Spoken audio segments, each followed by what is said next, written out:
महज 12 घंटे बाद दिल्ली संकट सिटी बन सकती है। अगर अगले 12 घंटों में कुछ चमत्कार नहीं हुआ तो तय मानिए 12 घंटे बाद आपको सब्जी, दूध जैसी जरूरी चीजों की किल्लत झेलनी पड़ेगी। वजह है ट्रक मालिकों की हड़ताल। दावा है कि देश भर के 93 लाख ट्रकों के मालिक, 50 लाख बसों के मालिक और 15 करोड़ कर्मचारी इस हड़ताल में शामिल होंगे। लिहाजा इसका असर पूरे देश में ट्रांसपोर्ट के धंधे से जुड़े लोगों पर पड़ेगा।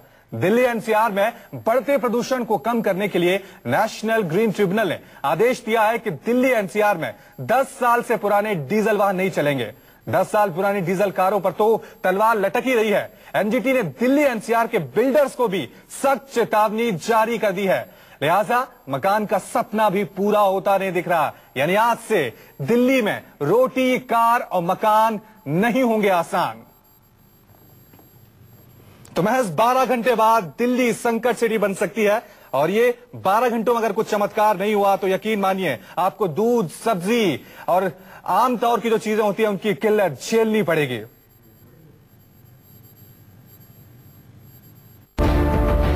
दिल्ली एनसीआर में प्रदूषण रोकने के लिए कोर्ट की सख्ती का होने लगा है उल्टा असर।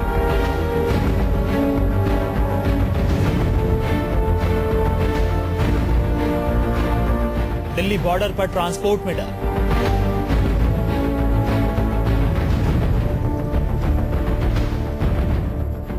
है 700 से ऊपर गाड़ियां ऐसी हैं जो जब्त की हैं।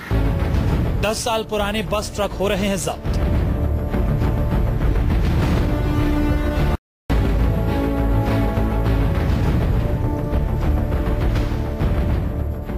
है 700 से ऊपर गाड़ियां ऐसी हैं जो जब्त की हैं। 10 साल पुराने बस ट्रक हो रहे हैं जब्त।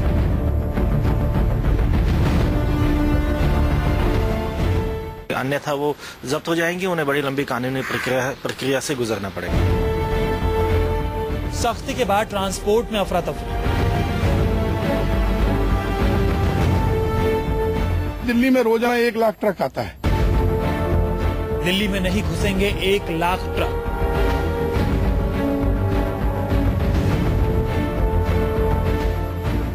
धीरे धीरे अपनी गाड़ियों को बदलेंगे ताकि आने वाले दिनों में कोई भी गाड़ी ऐसी ना हो जो 10 साल से पुरानी हो। सब्जी मंडियों में नहीं पहुंचेंगी सब्जियां।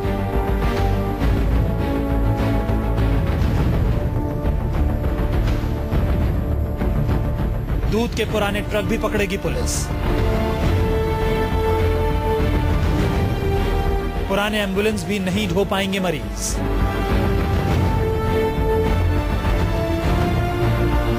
पुरानी सरकारी गाड़ियों का क्या होगा?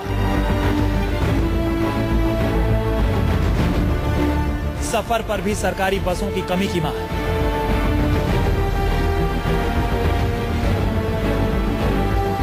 पहले ही बसें बहुत कम है और ऐसे में 10 साल पुरानी बसें अगर हटा दी जाएंगी तो काफी दिक्कतों का सामना करना पड़ेगा। नेशनल ग्रीन ट्रिब्यूनल के आदेश के बाद दिल्ली एनसीआर के कई रिहायशी प्रोजेक्ट पर भी लटकी है कार्रवाई की तलवार। तो क्या बिल्डर फिर फंसाएंगे मकान?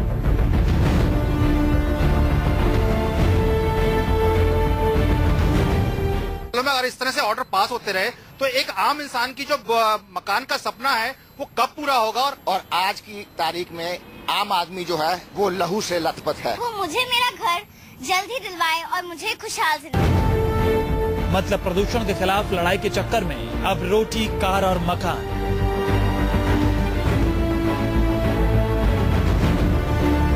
दिल्ली में कुछ नहीं होगा आसान।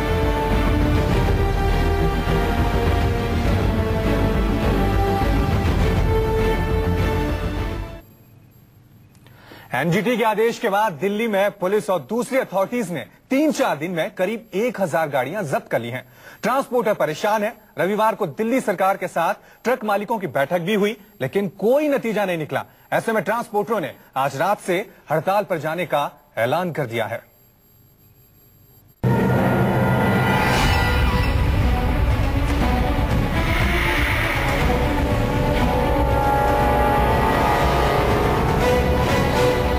दिल्ली में प्रदूषण रोकने के लिए 10 साल से पुरानी गाड़ियों की धरपकड़ शुरू हो गई है। दिल्ली पुलिस और दिल्ली ट्रांसपोर्ट डिपार्टमेंट के लोगों ने 4 दिनों के अंदर 1000 से ज्यादा गाड़ियां जब्त कर ली हैं। इनमें कई ट्रक और ऐसी भी गाड़ियां हैं जो रोजाना दिल्ली में रोजमर्रा के सामान को लेकर आती हैं। मसलन दिल्ली की सब्जी मंडियों में आने वाले ट्रक, दिल्ली में फल लेकर आने वाले डीजल वाहन और दिल्ली वालों के घर घर तक दूध पहुंचाने वाली गाड़ियां। ऐसी सभी गाड़ियां जब्त होने लगी हैं, जिसके बाद से ट्रांसपोर्टरों में हड़कंप मच गया है। लिहाजा ट्रांसपोर्टरों ने सोमवार से दिल्ली में हड़ताल का ऐलान कर दिया। दिल्ली में ट्रांसपोर्टरों की हड़ताल का मतलब है कि दिल्ली की सब्जी मंडियों में ट्रक नहीं आएंगे, स्टॉक की कमी से सब्जियां महंगी होंगी, दिल्ली की मंडियों में फल नहीं आएंगे, हड़ताल की वजह से फल भी महंगे हो जाएंगे, रोजमर्रा में इस्तेमाल होने वाली कई चीजें महंगी हो सकती हैं। दिल्ली में रोजाना आने वाले 1 लाख ट्रक पर इसका असर होगा। देखिए, 10 साल से अधिक के जो ट्रक ट्रांसपोर्ट को बैन करने की बात सामने आई है, वो अगर यदि होता है तो सीधे दिल्ली में कीमतें वस्तुओं की बढ़ जाएंगी। हालांकि ट्रांसपोर्टरों ने कहा कि दूध और दवाई जैसी जरूरी चीजों को हड़ताल से बाहर रखा गया है, लेकिन इस हड़ताल में ट्रांसपोर्टरों के 5 से ज्यादा बड़े संगठन एक साथ हैं। दिल्ली और एनसीआर की सभी ट्रांसपोर्ट हैं, जिसमें all India motor transport Congress, all India transport welfare association, Delhi goods transport association and Delhi transport association, सारी ही मुख्य रूप से जो बड़ी बड़ी ट्रांसपोर्ट एसोसिएशन है, and Sanjay Gandhi transport welfare association, जो कि सारे ट्रकर्स की है। इसमें पूर्ण रूप से सभी जो मेजर एसोसिएशन हैं वो इसमें हमारे साथ हैं। ट्रांसपोर्टर्स एसोसिएशन के ये लोग दिल्ली के मुख्यमंत्री अरविंद केजरीवाल से भी मिलने पहुंचे। इनकी मांग ये थी कि एनजीटी के आदेश को बड़ी अदालत में चुनौती देकर रुकवाया जाए, वरना दिल्ली में हड़ताल जारी रहेगी। एनजीटी के आदेश को लेकर हो रही धरपकड़ को लेकर ट्रांसपोर्टरों की कई आपत्तियां हैं। ट्रांसपोर्टरों की मांग है कि एनजीटी के आदेश को कोर्ट में चुनौती दी जाए। 10 साल पुराने डीजल वाहन मालिकों को कुछ वक्त मिले। दिल्ली के बाहर 4 इंटीग्रेटेड फ्रेट कॉम्प्लेक्स बने। कमर्शियल के साथ निजी वाहनों पर भी सख्ती हो। पहले दिल्ली की फैक्ट्रियों पर सख्ती की जाए। अब आपको बताते हैं कि पुराने डीजल वाहन मालिकों को क्या दिक्कतें आ रही हैं। लेकर जब आते हैं ये लोग तो वहाँ पर सीज किया जा रहा है। आज भी कल भी सीज हुए हैं। जाहिर तौर पर जब ऑर्डर है तो उसका पालन तो करना ही पड़ेगा, लेकिन जो एसोसिएशन है वो लगातार यही कह रहा है कि अगर सीज करना भी है तो एक ब्रीदिंग टाइम देना चाहिए, ताकि कोई ऐसी पॉलिसी या फिर ऐसा कोई कदम उठाया जा सके जिससे कि किसी तरह की परेशानी ना जनता को हो ना ट्रेडर्स को हो। ट्रकों और कमर्शियल वाहनों के अलावा दिल्ली पुलिस दूसरे राज्यों से आने वाली बसों को भी दिल्ली में घुसने पर जब्त करने की चेतावनी दे रही है। जो बाहर से आने वाली बसेस हैं, यात्री बसेस हैं, राजस्थान, हरियाणा, यूपी, हिमाचल प्रदेश और अन्य प्रदेशों से, हमने उनके ट्रांसपोर्ट सेक्रेटरीज को भी लिखा है कि ऐसी अगर कोई बस है जो पुरानी है तो उसे दिल्ली में ना भेजें, उसे अपने कहीं और रूट पे लगा लें। जाहिर है दिल्ली में आने वाली स्टेट रोडवेज की ज्यादातर बसें पुरानी हैं और अगर वो दिल्ली में नहीं घुसेंगी तो लोगों का सफर भी मुश्किल होगा।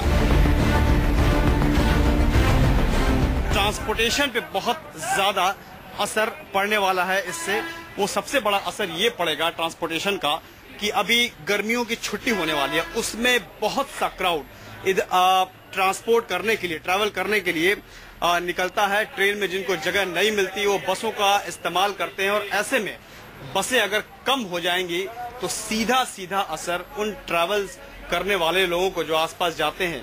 पहले ही बसें बहुत कम है और ऐसे में 10 साल पुरानी बसें अगर हटा दी जाएंगी तो काफी दिक्कतों का सामना करना पड़ेगा। इतना ही नहीं, पुलिस 10 साल पुराने डीजल के निजी वाहनों और एम्बुलेंस तक को जब्त कर रही है। व्यक्ति ने गाड़ी जिस मतलब काफी टाइम से पैसे जोड़ते जोड़ते खरीदी है और अब 10 साल बाद उसे 2 पैसे बचने की उम्मीद है कि अब मेरी गाड़ी फ्री हो गई है और मैं 2 पैसे बचा सकता हूँ, और उसके बाद ही अगर क्या कहते हैं गवर्नमेंट अगर क्या कहते हैं गाड़ी 10 साल बाद खत्म कर देगी, जो उसकी थोड़े बहुत कमाई का जरिया है वो बिल्कुल ही खत्म हो जाएगा। हालांकि नेशनल ग्रीन ट्रिब्यूनल के आदेश पर काम करते हुए दिल्ली पुलिस को भी परेशानियों का सामना करना पड़ रहा है, क्योंकि एक अनुमान के मुताबिक दिल्ली में करीब 20 लाख से ज्यादा पुराने वाहन हैं और अगर इन सबको जब्त कर लिया जाए तो दिल्ली पुलिस के पास इन्हें रखने की भी जगह नहीं होगी। पल्लवी झा और कुंदन सिंह के साथ Prashant Dev, Delhi, news 24। National green tribunal के आदेश पर कार्रवाई की वजह से दिल्ली वालों की थाली तो महंगाई की चपेट में आ ही सकती है, साथ ही दिल्ली में डीजल कार चलाने वाले भी बहुत परेशान हैं। जिन लोगों की डीजल कार 10 साल के आसपास की है वो किसी तरह उसे बेचना चाहते हैं। ऐसे में दिल्ली में पुरानी कार की खरीद बिक्री का भी धंधा जो है वो बहुत प्रभावित हो रहा है, क्योंकि पुरानी कारों के कारोबारियों ने जो कार 4 लाख में खरीदी थी अब उसे 3 लाख में बेचने के लिए मजबूर हो गए हैं। 4 लाख की स्विफ्ट डिजायर 2.5 लाख में, 10 लाख की XUV 500 7 लाख में, 13 लाख की फॉर्च्यूनर 8 लाख में और 2005 मॉडल की कार कौड़ियों के भाव में। एक हफ्ते के अंदर दिल्ली में पुरानी कारों के बाजार में हड़कंप मच गया है। पुरानी कारों के कारोबारियों का करोड़ों रुपया दांव पर लग गया है, क्योंकि एक तो 2005 से पहले की कार का खरीदार नहीं मिल रहा, दूसरे डीजल गाड़ियों के दाम कौड़ियों के भाव लगाए जा रहे हैं। इस ऑर्डर से हमारे पूरे काम पर, हमारे रोजगार पर बहुत फर्क पड़ेगा। हमारी जो गाड़ियां हैं, जो इन्होंने 10 साल वाली जो बिल्कुल खत्म करने कही हुई हैं, उससे हमारा नुकसान होगा। हमारे पास कई गाड़ियां ऐसी हैं जो डेड हो जाएंगी, जो बिल्कुल हम एक गाड़ी की कीमत 5-5 लाख रुपए आंक रहे थे, वो गाड़ी आज 50,000 की रह जाएगी। जो गाड़ियों के रेट थे, जैसे मान लो कोई गाड़ी 10 लाख रुपए की थी तो 6 लाख की, 5 लाख की, इस तरीके से हो गया ना। दरअसल इन कारोबारियों ने दिल्ली में ऊंची कीमत पर कई कारें खरीदी थी, जिन पर मुनाफा लेकर ये उन्हें बेचने वाले थे। लेकिन नेशनल ग्रीन ट्रिब्यूनल के आदेश के बाद दिल्ली में 10 साल पुरानी डीजल गाड़ियों के पैसे ही नहीं मिल रहे हैं। 15 साल पुरानी बंद कर दो, 15 साल तो कम से कम होने चाहिए डीजल गाड़ी के लिए। 15 साल पुरानी गाड़ी बंद कर दो, उसके लिए किसी को कोई दिक्कत नहीं है। पोल्यूशन कम करना, जमुना का पोल्यूशन कम करो, ये पनिया कम करो। सेकेंड हैंड कार डीलरों के साथ बड़ी परेशानी ये भी है कि 10 साल से पुरानी डीजल गाड़ियों के लिए अथॉरिटी नो ऑब्जेक्शन सर्टिफिकेट भी नहीं दे रही, जिससे कि ये गाड़ियां दूसरे राज्यों में भी नहीं बेची जा सकती हैं। मनीष कुमार, दिल्ली, न्यूज़ 24।